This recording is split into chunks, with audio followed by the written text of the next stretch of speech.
Good evening. This week we are continuing our focus on the Psalms, especially looking at the Psalms in which the writer of the Psalm asks for forgiveness. Let's listen together to Psalm 14. The fool says in his heart, "There is no God." They are corrupt, their deeds are vile, there is no one who does good. The Lord looks down from heaven on to the sons of men to see if there are any who understand, any who see God. All have turned aside. They have together become corrupt.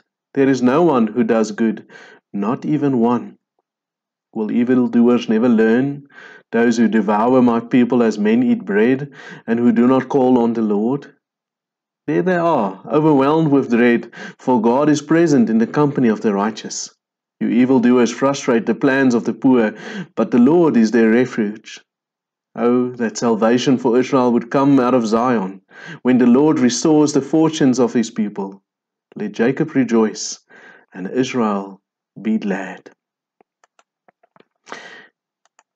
How terrible is the world that someone could think or say in his heart, "There is no God." In Psalm 14, these are the words of the fool. This isn't judgment on a person's intellectual ability. It's a moral judgment. The fool does not admit that God exists.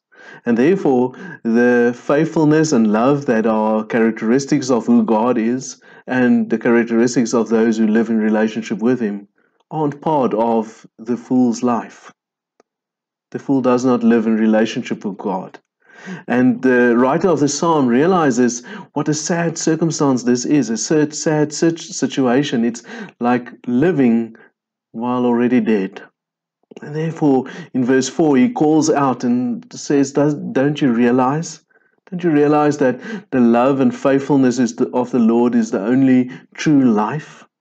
In verse 5 and 6, we find a comparison between the life of the fool and the life of the righteous.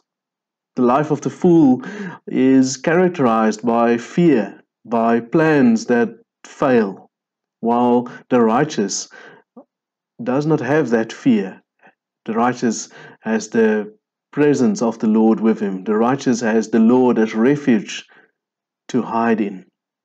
The crisis of the fool is not simply that he destroys his own life, but also that as enemy of God, he is an enemy of the righteous. And therefore, this writer of the psalm is not simply sad about the existence of the fool, he's also sad about the suffering that is caused for the righteous due to the actions of the fool. And therefore, out of this brokenness brought about by the sin of the fool, the writer of the psalm calls out in verse 7, asking for redemption, for salvation.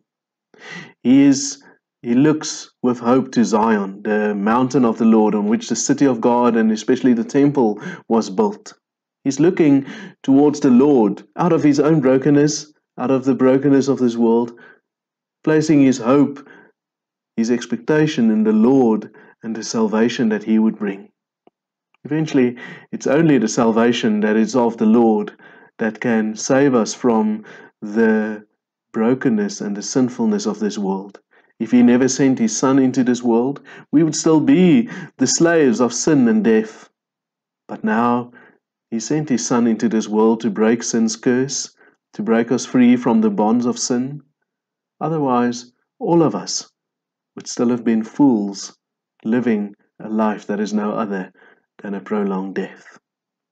Good evening.